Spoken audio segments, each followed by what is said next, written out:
Hi, welcome to my channel. In this video, I'm going to show you how I edited this photo, because it had a pretty dramatic transformation and it didn't take very long at all, just a few minutes.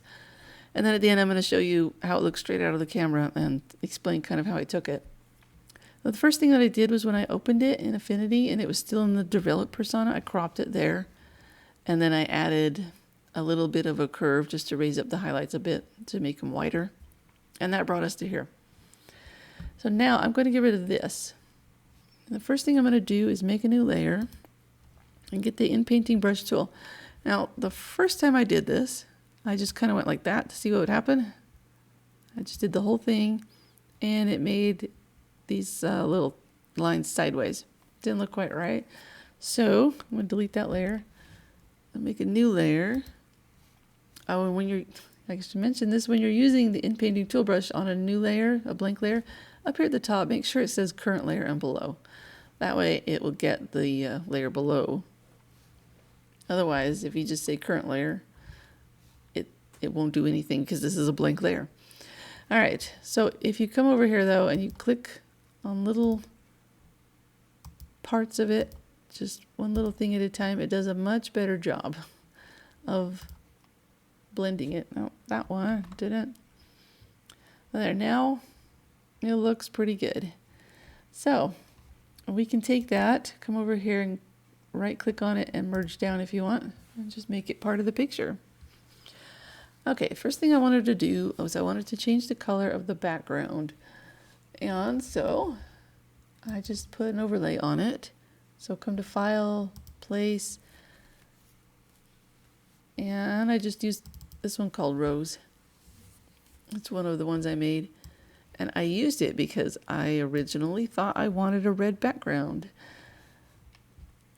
So I'm going to change it to soft light and lower the opacity a little.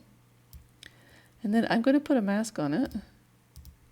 And with the brush tool and a soft brush, make sure we get the right color here. I am going to,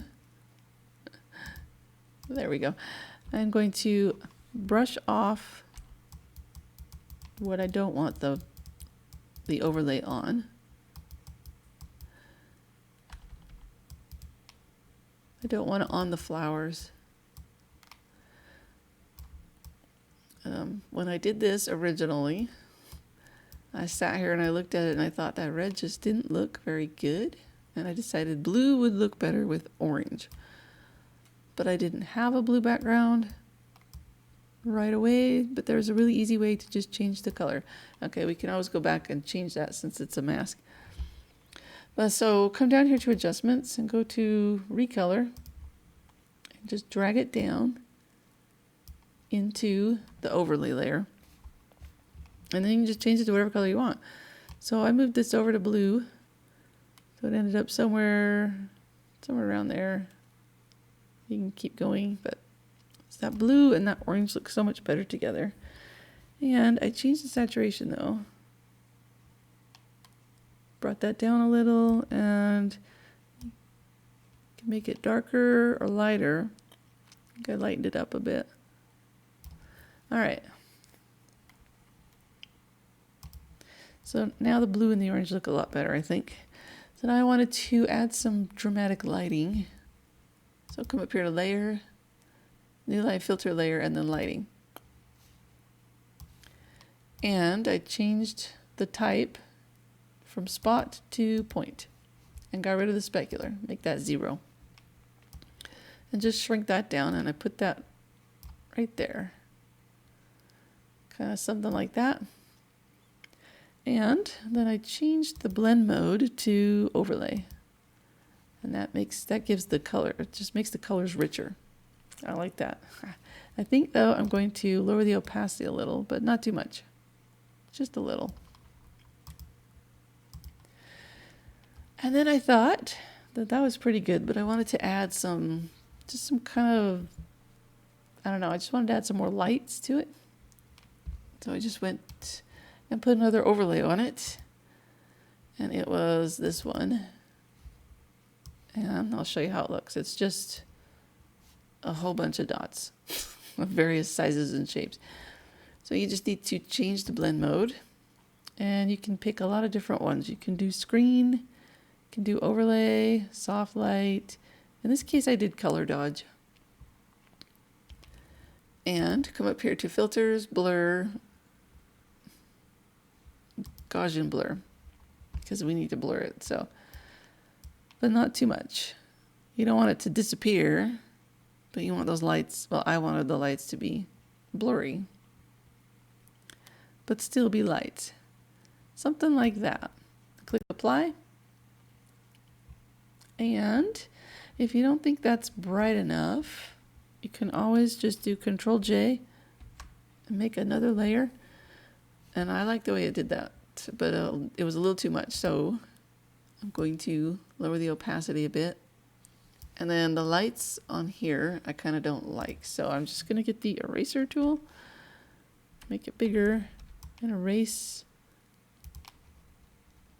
the lights on my flower.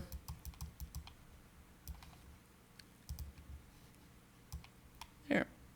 I thought it was just a little too bright, but I'm going to leave them in the rest of the picture. And that is really all I did to that picture. It really didn't need that much. So let me show you how it started. Okay, that's after. That is what it looked like straight out of the camera. And that is how it ended up.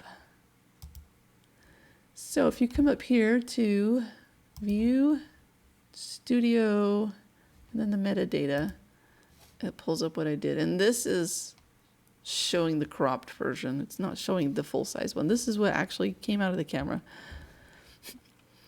But this is not really the size, but that's the camera I had, and that's the lens I used, and that's the exposure, the aperture, and the ISO. And what I did was I found these little flowers, and there was a big tree up here, a big pine tree that was shading it, and the light was coming in from this side, but you can't really tell.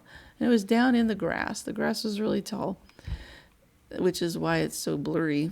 I focused right here. And that is it.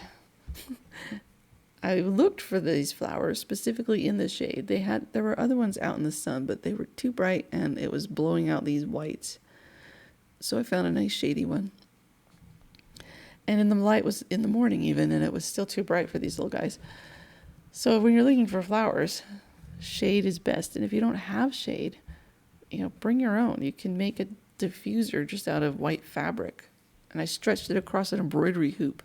I have a great big embroidery hoop that I stretched fabric across, and I have a little teeny one that I just hold in my hand for little things. And they work great. They add just the right amount of shade, and they let just the right amount of light through. All right, so if you want me to show you more of how I take the pictures, leave a comment below and let me know so I know what to do in the future. And thanks for watching the video, and I hope you found something useful. And don't forget to like the video and subscribe to my channel for more. Thanks for watching.